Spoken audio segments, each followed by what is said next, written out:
Assalamualaikum warahmatullahi wabarakatuh. Perkenalkan nama saya Fatra Salgifari dengan NPM 2306221491 dari Teknik Meteorologi Material Angkatan 2023. Ini saya ingin mempresentasikan tugas awal praktikum kimia material yang telah saya susun. Jadi pertama di sini ada AAS atau Atomic Absorption Spectroscopy, di mana prinsip besarnya adalah yaitu AAS adalah sebuah teknik karakterisasi material yang digunakan untuk menentukan konsentrasi unsur logam tertentu dalam sampel dengan mengukur absorpsi cahaya. Nah, AAS juga menggunakan prinsip bahwa atom dapat menyerap cahaya pada panjang gelombang tertentu dan unik. Nah, ketika panjang gelombang cahaya tertentu diberikan, energi cahaya itu bakal diserap oleh atom. Terus elektron yang berada dalam atom akan bergerak keluar dari keadaan dasar jadi tereksitasi. Nah, terus jumlah cahaya yang diserap dan diukur itu dapat eh, dan konsentrasi unsur dalam sampel juga dapat dihitung. Nah, AS ini juga didasari dengan Lambert-Beers law, yaitu absorbensi sama dengan uh, molar absorptivity dikali panjang sampel dikali sama konsentrasi larutannya.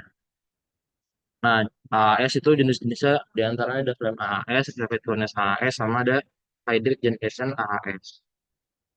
Nah, komponen-komponennya sendiri AAS itu ada radiation source, ada atomizer, ada monochromator, ada detektor, dan ada komputer.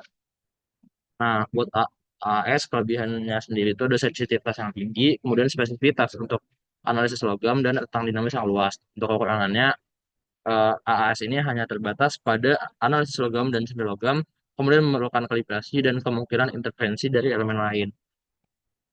Nah, next ada UV vis, di mana prinsip dasarnya UV vis merupakan suatu teknik yang didasarkan pada penyerapan cahaya pada daerah UV vis oleh suatu zat atau sampel yang tidak diketahui. Nah, terkait dengan UV vis juga ada molar absorptivity, yang di mana molar absorptivity ini adalah nilai yang dipakai sebagai satuan absorbensinya dan sangat berguna saat membandingkan spektrum senyawa yang berbeda dan menentukan kekuatan relatif fungsi penyerapan cahaya atau chromophore. Nah, molar absorptivity persamaannya adalah AA per BC.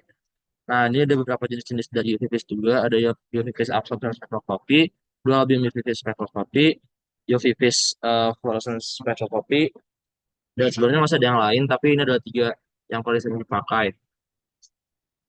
Nah, untuk komponen-komponennya sendiri, UV vis itu ada radiation source, ada monochromator, ada pipette, ada detektor, dan ada komputer.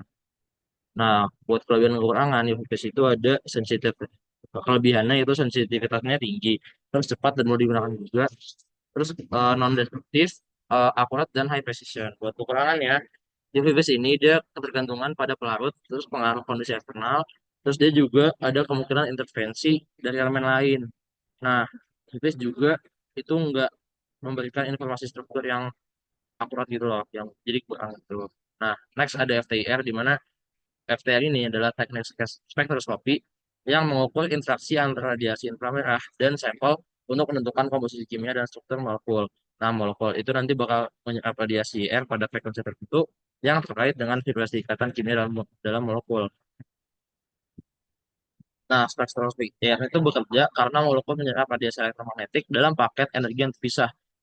Penyerapan juga bakal hanya terjadi ketika radiasi yang masuk paket yang tepat mencapai ikatan kovalen yang sedang diselidiki. Nah, ini ada beberapa jenis FTIR, yaitu FTIR spectrometer, attenuated total reflectance FTIR, dan diffuse reflectance FTIR. Nah, buat komponen-komponen sendiri, FTIR itu ada light source, ada sample compartment, ada interferometer, ada detektor, ada komputer software, dan ada optical system. Buat kelebihannya sendiri, FTIR itu dia memiliki sensitivitas yang tinggi, terus analisis yang cepat dan efisien, dan juga dia itu non-destruktif, jadi bisa dipakai berkali-kali sampelnya. Terus kekurangannya, FTIR ini tuh cuma mengukur permukaan doang. Terus juga buat eh, hasilnya itu tergantung sama pengalaman si yang pakai alatnya. Terus juga ada keterbatasan untuk sampel yang sangat kompleks.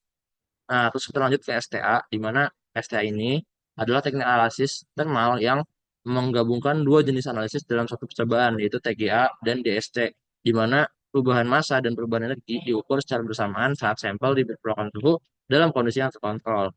Nah, Untuk yang pertama, di TGA itu dulu, dari TGA itu berfungsi buat mengukur perubahan massa sampel pada suhu berubah yang memberikan informasi tentang kestabilan termal, kehilangan air, atau dekomposisi material. Nah, buat DSC sendiri, kalau DSC itu dia berfungsi untuk mengukur aliran panas yang diperlukan untuk menjaga suhu sampel tetap sama sama suhu referensinya. Nah, ini tuh ngasih informasi tentang transisi fasa, reaksi kimia, atau enggak perubahan struktur pada sampel. Nah, buat jenis-jenis sendiri STI itu ada STI isotermal dan ada STI non isotermal. Nah, kemudian ada komponen-komponen dari UV vis juga, di mana komponen itu ada sample holder, ada balancer, ada furnace, sama ada DSC detector, sama ada komputer dan software juga. Nah, buat kelebihannya sendiri, STA ini dia tuh analisanya lebih lengkap, terus juga efisiensi waktu, terus data yang Anda ambil juga bisa lebih banyak, dan sangat sensitif dia. Tapi kekurangannya STA ini tuh dia adalah instrumen yang kompleks, terus persiapan sampelnya juga cukup rumit, dan rentang suhu terbatas.